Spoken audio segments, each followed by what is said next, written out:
Naganap na nga ang laban ng ating kababayang si Nonito Donaire Jr. sa bansang Japan, kung saan hinarap niya ang Japanese knockout artist na si Riku Masuda. Sa kasamaang palad para sa mga Pinoy boxing fans, hindi nakuha ni Donaire ang panalo matapos siyang matalo via 8th round technical knockout.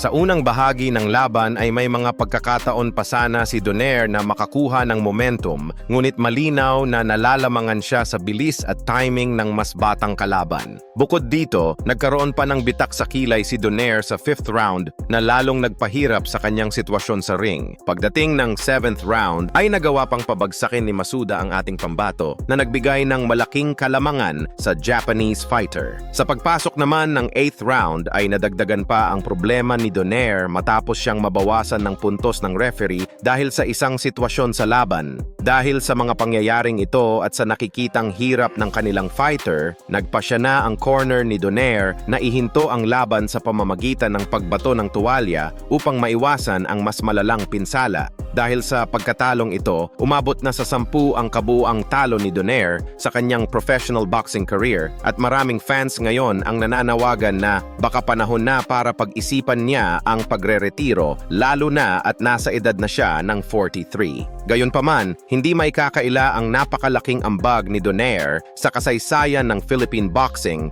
bilang isang 4-division world champion at isa sa pinakamatagumpay na boksingero ng bansa. Sa kabilang banda naman, nagbigay ng update ang presidente ng MP Promotions na si Sean Gibbons tungkol sa pagbabalik sa ring ng isa pa nating kababayang champion na si Jerwin Ancahas. Ayon kay Gibbons, muling lalaban si Ancahas sa April 25 sa ilalim ng Boxing Stars Promotions kung saan dadayo siya sa Tijuana, Mexico para sa kanyang susunod na laban. Hindi pa pinapangalanan sa ngayon kung sino ang kanyang magiging kalaban, ngunit inaasahan na mas malinaw na detalye ang ilalabas sa mga susunod na araw. Magandang balita ito para sa mga Pinoy fans dahil maraming Pilipinong boksingero ang nakatakdang lumaban sa susunod na buwan. Mauuna rito si Mark Magsayo, ang dating WBC featherweight champion na lalaban sa April 5 sa kanyang debut sa lightweight division na may limit na 135 pounds sa ilalim ng Sofa Boxing Promotions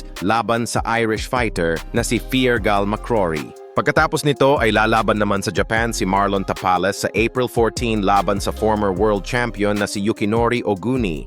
4 na araw matapos ang laban ni Tapales ay magaganap naman ang inaabangang bakbakan sa Kyrgyzstan sa pagitan ng former 3-division champion na si John Riel Casimero at ng Mexican former 2-division champion na si Luis Neri.